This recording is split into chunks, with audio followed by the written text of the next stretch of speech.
What it do?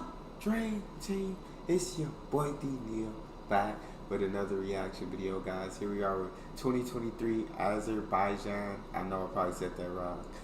Qualifying highlights for the Grand Prix. I'm excited to jump into this. Before we do, y'all know what I need y'all to do is smash subscribe, ring notification bell, get a video a thumbs up so it gets suggested. What we got? Thanks for the boys to get the car out. Always nice to hear the driver thank those who... It would have been a flurry of activity down there in the French team's garage. Oh, he's in the wall! He's in the wall! Nick de Vries was going to be the last driver to push it over the line. He ran straight into that wall, Jesus. And he finds the barriers, and the Dutch driver brings out the red flag.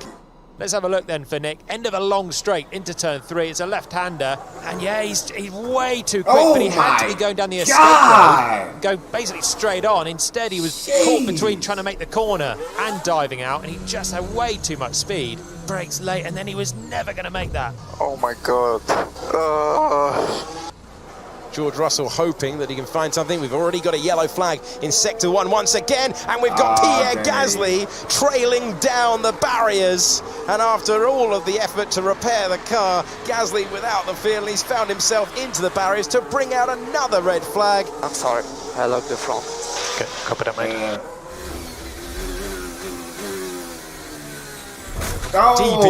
It's that same turn. It looked like that same turn.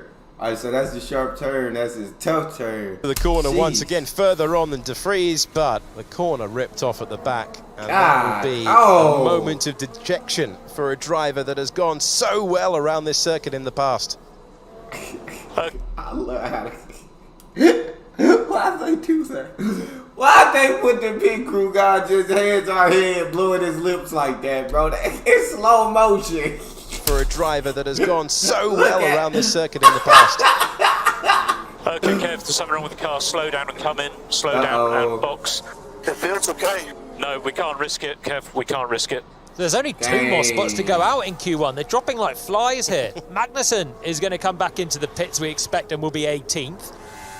Bottas taking a step forward in the middle part of the lap doesn't apply to Zhou Guanyu at the moment. Sainz is 8th. It's not where he'd want to be, but it is a step forward at the right time. Hulkenberg finds a lap that takes him to 14th position. That will leave him vulnerable. Can Bottas, a former winner of this Grand Prix, find his way through into the second part of qualifying? The Finnish driver cuts the beam. The Finnish driver demotes Piastri, who's still pushing out there. Zhou Guanyu gets to 15th. Can Piastri respond? He can, up to 11th.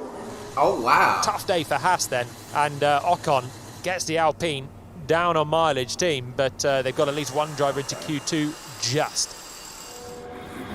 Let's focus now on the drop zone. Alexander Albon improved his time. Can Esteban Ocon get near it? He can, and he goes ahead 200ths faster than Alex Albon's effort. Still, Tsunoda's improving. Piastri's even quicker than both of them in the first sector and the middle sector as well. Piastri could be a man on the move. We know that McLaren's good, and Norris proves it, jumping up to 5th. Verstappen across the line at the front end of the field, but there is a huge tussle going on for 10th place in this order and a place in Q3. Over the line we go. We'll rattle off the times across the board. Bottas can't find any pace. What about Piastri? Piastri can to go up to 8th position and demote not only Ocon but Russell as well. Russell, who has had an ordinary middle sector, not an improvement for him. And the checkered flag is out. Over the line comes Carlos Sainz to improve up to 4th position, but George Russell is eliminated. There's the moment over the curb. The momentum out of that corner can cost you, and it did for Russell. I swear to God, that looked so scary, bro. I thought Russell's car was gone. I thought his car was out of there. The British driver out-qualified for the first time this season by his teammate Lewis Hamilton by 0.004 of a second.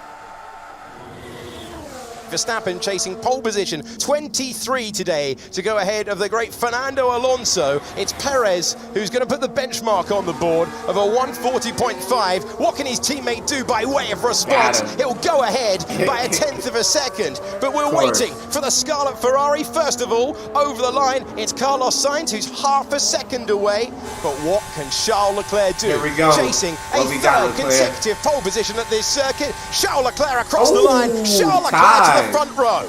And it's exactly the same time as Max Verstappen. That's crazy. So what happens in that situation? Extraordinary! Verstappen ahead because he set the time first, but it's a 1:40.445. Okay, so if you set the the first one is, if you come with the same time, first one to set that time gets the better position.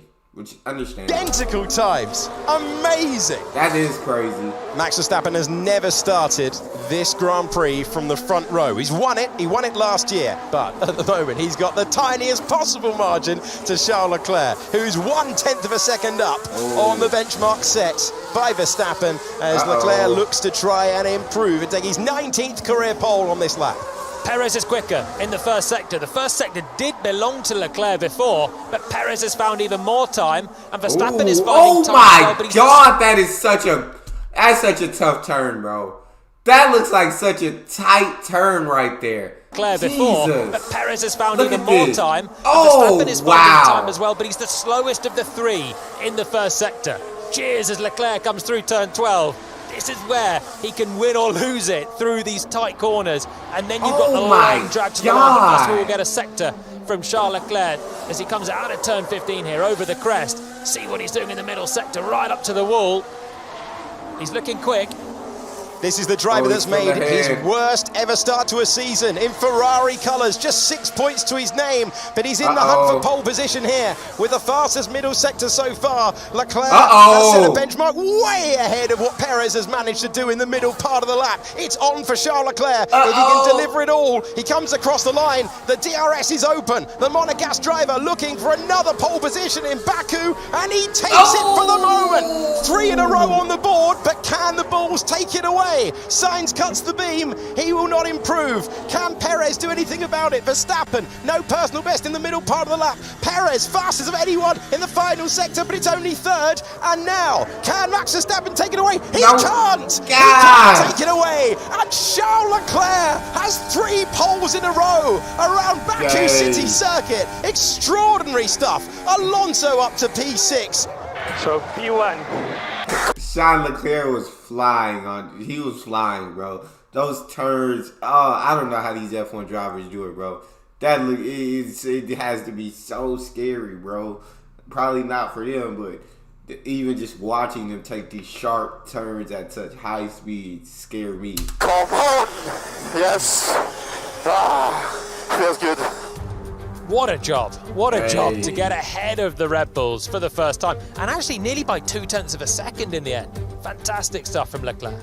It's a third pole in a row in Azerbaijan for Charles Leclerc. Our first ever trip to the front row here for Max Verstappen. And he probably won't win the race because Max Verstappen's in it, but that was amazing driving for qualifying. That's all we got. You guys got a favorite video suggestion, you can subscribe to Patreon or drop it in the comment section. It's your boy D Neal. Out.